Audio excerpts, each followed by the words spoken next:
मिस्र की जलवायु। मिस्र एक गर्म एवं शुष्क देश है। औसत तापमान यहाँ गर्मियों में बहुत अधिक रहता है। केवल मात्र उत्तरी जो भूमध्य सागरीय तट है वहाँ पर थोड़ी ठंडी हवाएं चलती हैं जो तापमान को कम करती हैं। अन्यथा विशाल रेगिस्तानी भाग पर हम ये देखेंगे कि खमसिन हवाओं का प्रकोप रहता है जो गर्म व शुष्क पवनें हैं जो दक्षिण के विशाल रेगिस्तान से निकलती हैं और बसंत व गर्मियों की शुरुआत में चलती हैं। ये रेत व धूल के कणों को लाती हैं और इनके आने पर दिन का तापमान 40 डिग्री और कभी कभी आंतरिक भागों में 50 डिग्री तक बढ़ जाता है और सापेक्षिक आर्द्रता 5% या उससे भी कम हो जाती है। ये मौसम मुख्य रूप से आसवान, लक्सर और अस्युत नगरों में देखा जा सकता है। ग्लोबल वार्मिंग के कारण देश की इस आबादी वाली पट्टी को बहुत बड़ा खतरा उत्पन्न हो सकता है। ऐसा कुछ विशेषज्ञों का कहना है कि देश की अर्थव्यवस्था, कृषि और उद्योग के लिए भी गंभीर परिणाम उत्पन्न हो सकते हैं। जनसांख्यिकी दबाव के बढ़ने के कारण और समुद्र के स्तर में वृद्धि होने के कारण 21वीं शताब्दी के अंत तक ऐसा माना जाता है लाखों मिस्र के लोग पर्यावरण शरणार्थियों में बदल सकते हैं। यह मिस्र के लिए एक बहुत बड़ी चेतावनी है। मिस्र की जलवायु पर उसकी स्थिति एवं निकट के भूभागों का प्रभाव रहता है। अफ्रीका के उत्तर में मिस्र के दोनों ओर बड़े मरुस्थल हैं जहां तापमान समान रहता है। पूर्व में आप ये देखेंगे अरेबियन डेजर्ट है और पश्चिम में यह कि लीबिया। अफ्रीका का उत्तरी भाग विशेष रूप से 30 डिग्री के उत्तर में प्रति चक्रवात के प्रभाव में भी रहता है। अब आगे आते हैं हम जलवायु की विशेषताओं पर। उससे पहले जलवायु का ये एक नक्शा है इनिशियल जिसमें रेनफॉल बताया गया है। आप देखेंगे कि इसकी जो आइसो हाइट्स हैं बहुत सुंदर एक स्ट्रिप्स के रूप में नज़र आती हैं। ऐसा चित्र जो है विरले ही किसी देश के अंदर हमें देखने को मिलता है आइसो हाइट्स का, जो एक के बाद एक पैरेलल ये कि सीधी रेखा के रूप में अधिकांशतः नज़र आ रही हैं। आप भी देखेंगे 0 से 5 मिलीमीटर रेनफॉल का या अधिकांशतः हमें देखेंगे 0 से 10 मिलीमीटर रेनफॉल का एरिया बहुत बड़ा है। पूरा मिस्र का आंतरिक भाग, यदि हम ये कह दें कि करीब 80-85% भाग जो है इसी के अंतर्गत देखा जाता है। जिसके एक विडंबना की बात और यह भी है जिसके अंतर्गत जो है मिस्र की जो नील नदी की जो घाटी है उसके सहारे सहारे कई बड़े नगर भी इसके अंदर शामिल हैं। उसके बाद में आप ये देखेंगे कि 100 से 200 जो मिलीमीटर रेनफॉल है वो केवल मात्र मेडिटेरेनियन जो सी है उसके आसपास की जो पट्टी है उससे जो जुड़ी हुई पट्टी है उसी के अंदर हमें देखने को मिलता है। फिर उससे थोड़ा सा कम रेनफॉल उसकी आंतरिक पट्टी के अंदर और थोड़ा अधिक रेनफॉल आप ये देखेंगे कि सिनाई प्रायद्वीप के मध्यवर्ती के निचले उच्च भागों के अंदर आपको देखने को मिलता है। अन्यथा सभी जगह जो रेनफॉल का पैटर्न है वो बहुत शुष्क है। आगे हम इसके अंदर देखेंगे कि जलवायु की विशेषताएं। मिस्र उत्तरी अफ्रीका की महान मरुस्थल मेखला में स्थित है। इस कारण जलवायु की विशेषताएं जो हैं वो निम्न प्रकार से हैं। यहाँ आर्द्र हवाओं को रोकने के लिए पर्वत नहीं हैं। दूसरा, वार्षिक एवं दैनिक तापांतर यहाँ बहुत अधिक है। तीसरा है, मार्च से जून तक धूल भरी आंधी चलती है जिसे खमसिन के नाम से जाना जाता है। इसके चलने से 8 से 10 डिग्री सेंटीग्रेड तापमान बढ़ जाता है और आर्द्रता को ये 10% के आसपास कम कर देती हैं। इन आंधियों की उत्पत्ति उष्णकटिबंधीय हवाएं यहाँ जो उत्तर की ओर चलती हैं, सूडान के निम्न वायुभार केंद्रों के कारण इनकी दिशा उत्तर पूर्व की ओर रहती है। पांचवा है, पूर्वी भाग में ऊंचाई के कारण मामूली वर्षा हो जाती है। पूर्वी भागों में अधिक ऊंचाई के कारण मामूली वर्षा हो जाती है। यहाँ की जलवायु शुष्क है और ताप भी अधिक होता है और रातें ठंडी होती हैं। छठा जो है, सिनाई का अधिकांश भाग पठारी व जल विहीन है। सिनाई प्रायद्वीप भी बिल्कुल शुष्क है। आप ये देखेंगे कि ईस्ट के अंदर जो प्रायद्वीपी भाग है वो भी शुष्क है। उत्तर में लगभग 15 सेंटीमीटर और दक्षिण में 7.5 सेंटीमीटर यहाँ वर्षा होती है और औसत तापमान ऊंचे रहते हैं। ग्रीष्म में ये तापमान 38 डिग्री सेंटीग्रेड और शीत में 11 डिग्री सेंटीग्रेड रहता है। उसके बाद है सातवां जो है, उत्तरी भाग की जलवायु पूर्णतः भूमध्य सागर से नियंत्रित है। उत्तरी भाग की जो जलवायु पूर्णतः भूमध्य सागर से नियंत्रित है। यहाँ शीतकाल में वर्षा होती है और भूमध्य सागरीय जलवायु पाई जाती है। आठवां है, पूर्व में सिनाई प्रायद्वीप की जलवायु लाल सागर से प्रत्यक्ष रूप से प्रभावित है। आप ये देखेंगे कि 3 प्रमुख इसके अंदर जो प्रतिनिधि नगर भी बताए गए हैं, जो अलग अलग जलवायु का प्रतिनिधित्व भी करते हैं, काहिरा, आसवान और वादी हल्फा। 3 जो एक्सट्रीम जो नगर हैं, है ना, वर्षा के जो प्रतिनिधि नगर बताए गए हैं, है ना। फिर है जलवायु को प्रभावित करने वाले कारक। जलवायु को प्रभावित करने वाले कारकों में प्रमुख हैं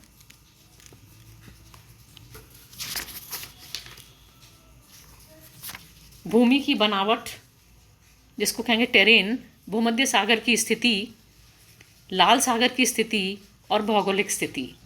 भूमि की बनावट, टेरेन, धरातल की एक रूपता के कारण यहाँ जलवायु वर्षों में कमी रहती है।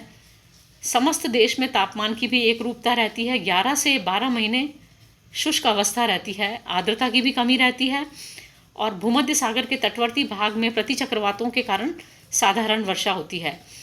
भूमध्य सागर की स्थिति, location of Mediterranean sea, Mediterranean जो सी है उसकी स्थिति आप देखेंगे, भूमध्य सागर उत्तरी मिस्र व नील नदी के डेल्टा की जलवायु को प्रत्यक्ष रूप से नियंत्रित करता है और इसी कारण शीतोष्ण कटिबंधीय चक्रवातों से शीतकाल में वर्षा होती है और तटीय भाग जो है की जलवायु सम रहती है। उसके बाद लाल सागर की स्थिति, लोकेशन ऑफ रेड सी, मिस्र का पूर्वी भाग विशेष रूप से पूर्वी उच्च भूमि जो है, विशेषतः सिनाई प्रायद्वीप की जलवायु लाल सागर से प्रत्यक्ष रूप से प्रभावित होती है। ज्योग्राफिकल लोकेशन, भौगोलिक अवस्थिति, संपूर्ण क्षेत्र विषुवत रेखा की उत्तर में 22 डिग्री उत्तर से 31 डिग्री 35 मिनट के मध्य फैला हुआ है और इसके पश्चिम में सहारा और पूर्व में अरब का मरुस्थल है, जो संसार के महानतम मरुस्थलों में आते हैं। सहारा की ओर से शुष्क जो हवाएं आती हैं वो यहाँ की जलवायु को पूरी तरह से प्रभावित करती हैं। उसके बाद में यहाँ की जो हैं हम देखेंगे प्रमुख ऋतुएं। प्रमुख ऋतुएं 2 हैं, गर्मी की ऋतु, ग्रीष्म ऋतु और शीत ऋतु। 2 ही प्रमुख यहाँ की ऋतुएं हैं। ग्रीष्म आप ये देखेंगे कि यहाँ वर्षा ऋतु, वैसे तो सब जगह हम तीसरी ऋतु का भी जिक्र करते हैं वर्षा ऋतु, परंतु यहाँ वर्षा ऋतु का पूर्णतः हमें देंगे लगभग अभाव ही पाया जाता है। ग्रीष्म ऋतु यह अप्रैल से अक्टूबर तक होती है। यह शुष्क ऋतु है और अधिकांश भाग यहाँ पर शुष्क एवं गर्म रहता है। यहाँ तक कि इसमें उत्तर के सागर भी गर्म रहते हैं और इसी कारण हम देखेंगे कि जो उत्तर का जो भूमध्य सागर का जो भाग है वो भी इसकी उष्णता को कम करने में नगण्य सा ही रहता है। काहिरा के अंदर हम देखेंगे अगस्त माह का जो तापमान है 28 के आसपास, सिकंदरिया में 26 और आसमान में 33 डिग्री सेंटीग्रेड रहता है। इस यहाँ देश का अधिकांश चट्टानी भाग बहुत ज़्यादा गर्म हो जाता है और वहाँ तापमान 45 डिग्री सेंटीग्रेड से भी ऊपर पहुँच जाता है, जिसमें केवल मात्र कुछ ही पौधे जीवित रह पाते हैं इस क्षेत्र में। उसके बाद में हम आते हैं यहाँ की शीत ऋतु। नवंबर से मार्च के बीच में हमें देखेंगे शीत ऋतु देखने को मिलती है। शीत ऋतु में सहारा मरुस्थल उच्च वायु भार के अधिक निकट दक्षिण में सहारा मरुस्थल में स्थित उच्च वायु भार अधिक दक्षिण में चला जाता है और इससे भूमध्य सागर की ओर से शीत ऋतु में हवाएं मिश्र की ओर चलती हैं, जिससे वर्षा होती है। शीतकालीन वर्षा सिकंदरिया में इस ऋतु में 20 सेंटीमीटर, काहिरा में 3.5 सेंटीमीटर होती है और जैसे जैसे अंदर की ओर जाते हैं अस्यूत आते आते ये 2 मिलीमीटर तक रह जाती है। तापमान पर समुद्री प्रभाव रहता है और तटवर्ती भाग आंतरिक भागों की तुलना के अंदर अधिक ठंडे रहते हैं और यहाँ अनेक स्थानों में तापमान जो है आंतरिक भागों के अंदर हिमांक बिंदु पर पहुंच जाता है, विशेष रूप से सिनाई प्रायद्वीप के जो उच्च भाग हैं और कुछ आंतरिक भागों में। उसके बाद हम आते हैं वर्षा का जिक्र हम करते हैं। यहाँ का जो वर्षा है, वर्षा की दृष्टि से यदि मिस्र को कहा जाए तो ये भाग्यहीन देश है। कर्क रेखा पर स्थित होने से संपूर्ण देश करीब 127 दिनों तक उच्च वायुदाब की पेटी में रहता है। जलवायु का अवतलन हम ये देखने को मिलता है और डेल्टाई प्रदेश में शीतकाल में 4 माह वर्षा होती है। नील नदी डेल्टा में 16 से 18 सेंटीमीटर वर्षा होती है और जनवरी सर्वाधिक वर्षा वाला महीना होता है। वार्षिक वर्षा का औसत लगभग 3 सेंटीमीटर देखा गया है। कुछ ही भागों में वर्षा होती है और अत्यंत गर्म व शुष्क ये देश है, जहाँ जैसे जैसे हम अंदर जाते हैं वैसे वैसे वर्षा कम होती जाती है और वर्षा तेज बौछारों के रूप में होती है, जो कृषि के लिए हानिकारक है। काहिरा में औसत 28 मिलीमीटर है, परंतु दक्षिण में वर्षा बिल्कुल नहीं होती है। सर्वाधिक वर्षा सिकंदरिया में 178 मिलीमीटर है। काहिरा के दक्षिण में वर्षा का औसत 2 से 5 मिलीमीटर, उत्तर तट में एक पतली पट्टी पर 41 सेंटीमीटर अक्टूबर मार्च में, और सिनाई प्रायद्वीप के अंदर हिमपात पहाड़ों पर देखा जाता है और मुख्य रूप से दमेटा, बाल्टीम और सिद्री बरानी में कभी कभी, और सिकंदरिया में भी बर्फ गिरती है। 13 दिसंबर 2013 को कई दशकों के बाद काहिरा में थोड़ी सी बर्फ गिरी थी।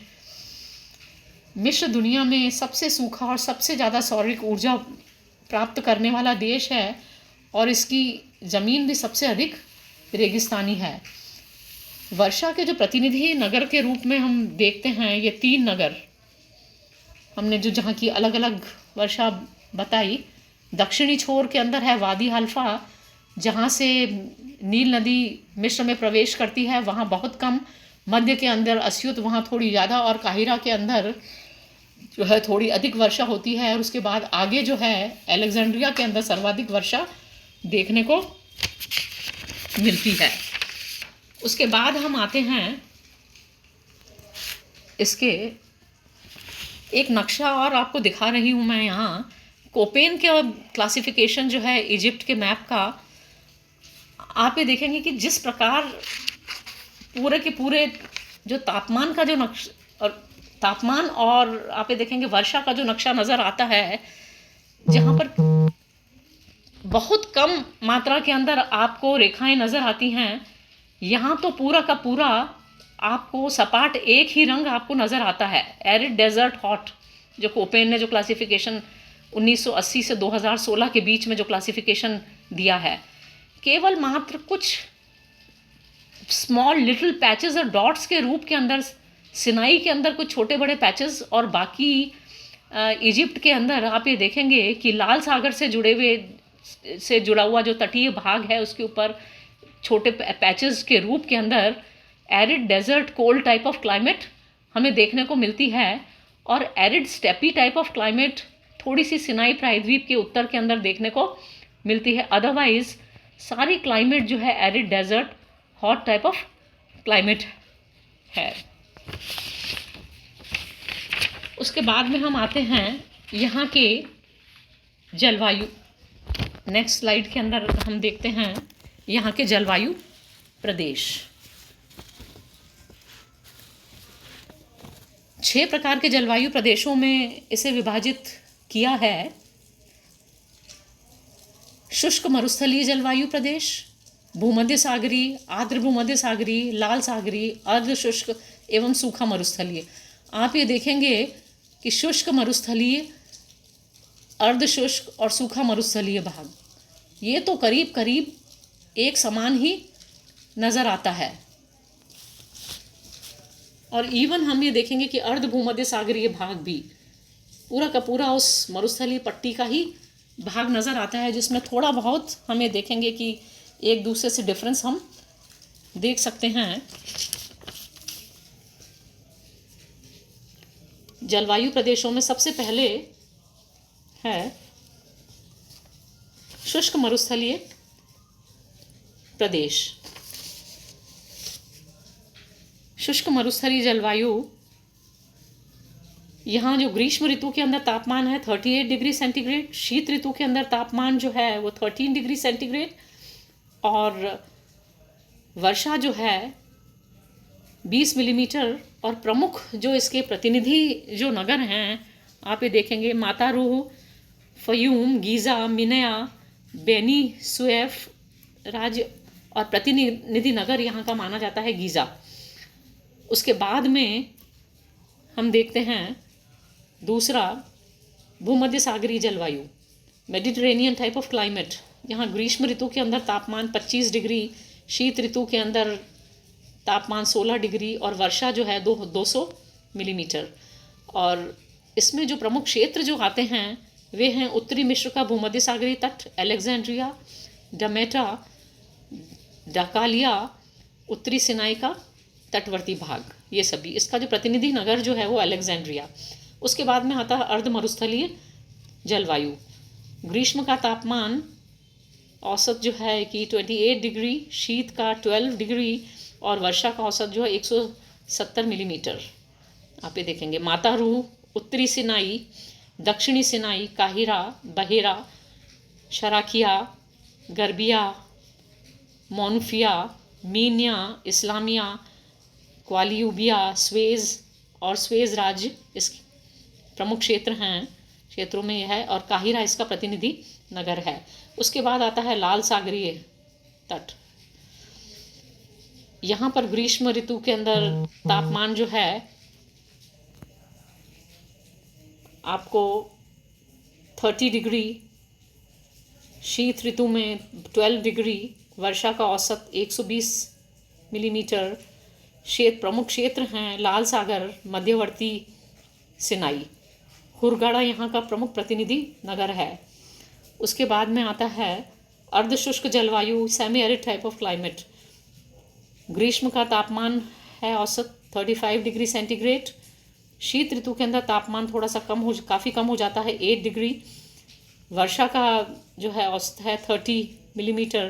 प्रमुख जो इसके क्षेत्र हैं अस्युत, क्वेना, लक्सर और सोहागा।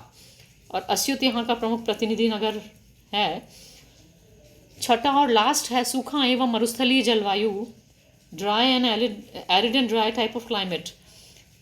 ग्रीष्म में तापमान 42 डिग्री, शीत में 10 डिग्री सेंटीग्रेड और वर्षा का जो औसत है 10 मिलीमीटर, बहुत कम। इसमें जो प्रमुख जो क्षेत्र हैं न्यू वैली क्षेत्र, दक्षिणी लाल सागर क्षेत्र और आसवान का क्षेत्र। इसका जो प्रमुख प्रतिनिधि नगर है वो खारगा आप देखेंगे। धन्यवाद।